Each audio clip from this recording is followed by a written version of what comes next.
Dalam situasi panik kayak begini, bisa-bisanya Presiden menjanjikan akan memberikan kenaikan pangkat plus kenaikan jabatan kepada Pangdam dan Kapolda. Presiden lupa kalau sudah terlanjur terjadi kebakaran dahsyat semacam ini, Menteri Kehutanannya akan diapakan? Akan diapakan? Yang jangan malah Presidennya lupa dia punya Menteri Kehutanan.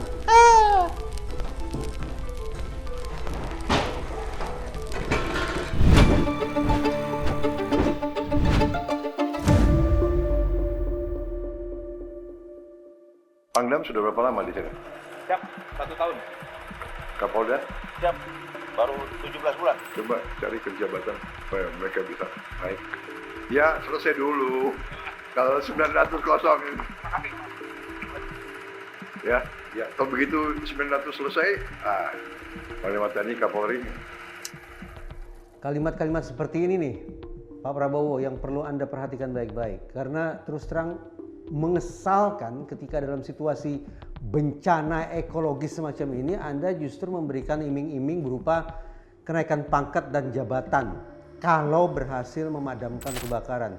Ini persoalannya lebih serius, lebih kompleks, lebih menyakitkan hati daripada kemudian sebatas disebut istilahnya kebakaran hutan atau sejenisnya. Apalagi hitung-hitungan, ini bukan hitung-hitungan saya ya, ini hitung-hitungan Badan Nasional Penanggulangan Bencana dan juga hitung-hitungannya Badan Pencegahan atau Penanganan Bencana Daerah.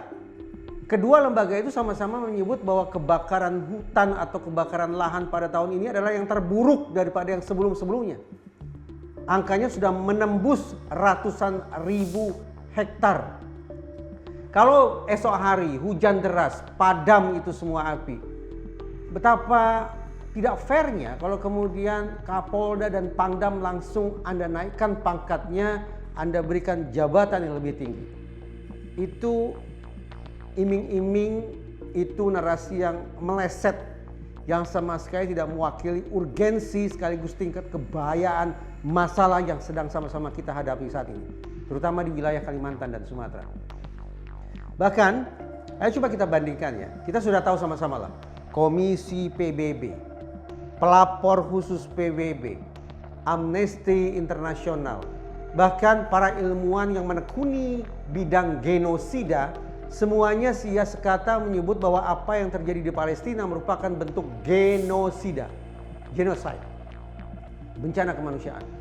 Kenapa disebut genocide? Karena akar katanya genos dan sida. Genos artinya sekumpulan orang, orang-orang dari suku tertentu, orang-orang yang datang dari ras tertentu. Sementara sida adalah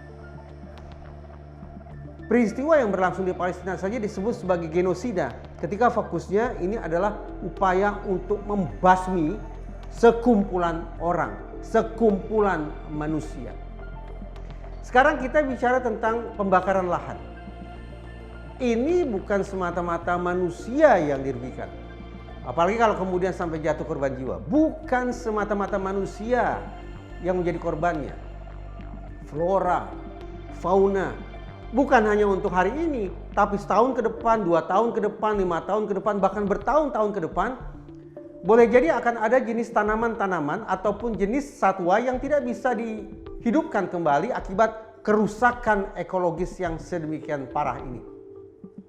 Kalau di Palestina disebut sebagai genosida, saya berharap sekali justru dari mulut Presiden keluar kalimat ekosida untuk memotret bencana ekologis yang sudah berlangsung di sekian banyak wilayah di Indonesia yang tengah terjadi saat ini.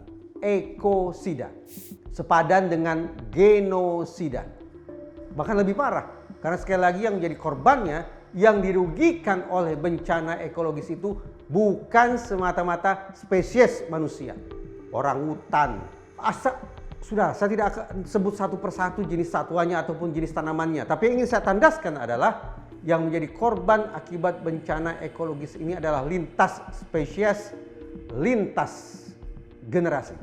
Bahkan kalau mau jujur, karena semua dilalap oleh api, semua jadi korban, semua akhirnya kehilangan nyawa akibat peristiwa yang sangat-sangat menyedihkan ini, jangan-jangan kita juga bisa gunakan istilah omnisida.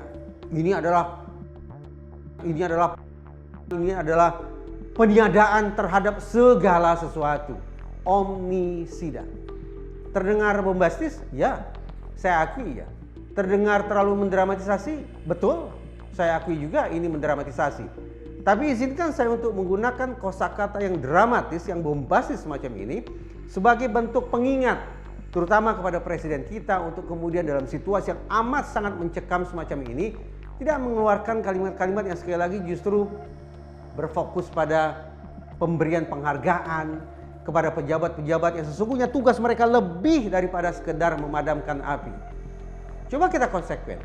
Bagi Kapolda misalnya, alias otoritas penegakan hukum, tolak ukur keberhasilannya hanya tidak ditinjau semata-mata berdasarkan kapan api itu padam. Itu semestinya tidak begitu. Apalagi ini peristiwa yang bisa dipastikan berlangsung berulang.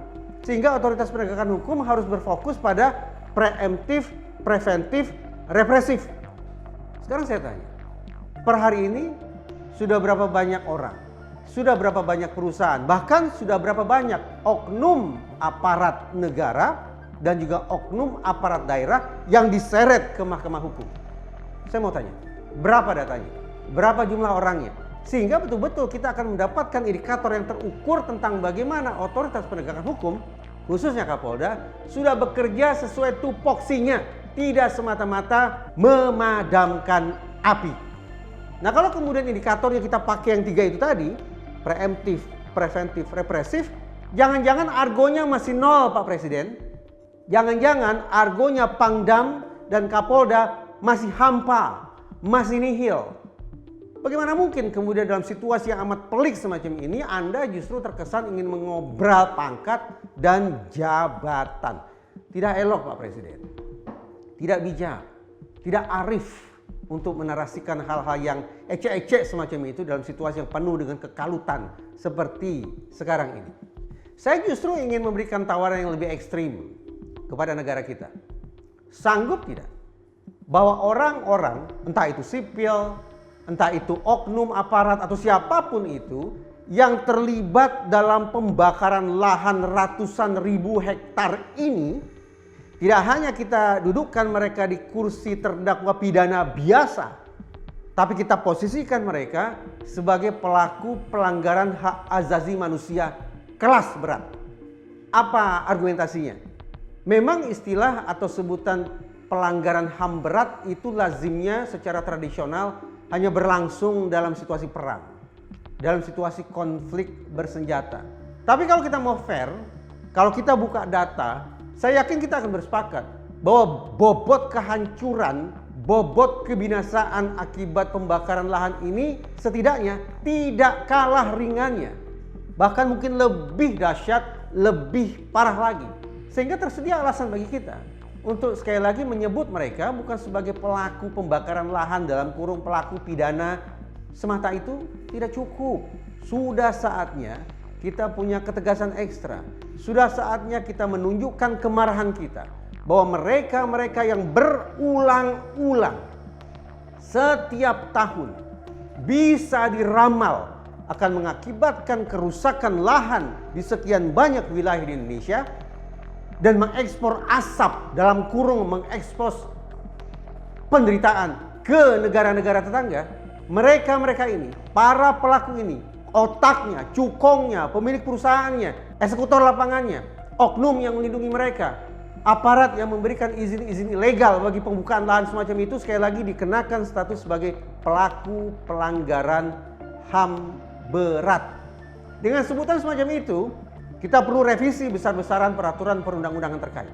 Bahwa mereka yang terlibat dalam pembakaran lahan tidak hanya diberikan sanksi berupa hukuman penjara plus hukuman denda, hukuman nyawa, hukuman seumur hidup, bahkan lebih jauh lagi hukuman mati sudah sepatutnya dikenakan kepada mereka yang sudah melakukan pelanggaran HAM berat itu. Hari ini kalau kita bangun narasi semacam ini, barangkali banyak pihak akan menertawakan itu. Tapi jangan lupa, istilah genosida pun dulu sesungguhnya tidak ada. Barulah ketika muncul keinsafan, ada sekian ratus ribu orang, bahkan sekian juta orang kehilangan nyawa akibat ulah manusia yang tidak punya adab, barulah berdentang kesadaran kita. kita perlu memperkenalkan istilah yang lebih representatif. Bukan semata, bukan biasa, tapi genosida. Nah, sekarang kita harus melakukan hal yang sama. Kita kampanyekan, bahkan kalau perlu Indonesia lah yang menggelorakan semangat ini ke seluruh muka bumi, bahwa mereka, saya ulangi, yang melakukan pembakaran lahan, mereka yang mengakibatkan bencana ekologis, kita setarakan mereka sebagai pelaku pelanggaran HAM kelas berat dengan ancaman sanksi berupa hukuman penjara seumur hidup, bahkan hukuman. Saya sudah sebut ini sebagai ekosida, bahkan omnisida. Saya juga sudah berikan julukan khusus bahwa ini merupakan bentuk pelanggaran HAM berat. Satu lagi, ini korupsi kelas kakap. Karena sekian banyak studi sudah menyimpulkan bencana ekologis acap kali berurat akar dari korupsi, penyalahgunaan wewenang, pemberian izin ilegal untuk pembukaan lahan, apalagi pengawasan upaya pelestarian lingkungan yang dikendorkan, anggarannya dikurangi. Itu masalah korupsi.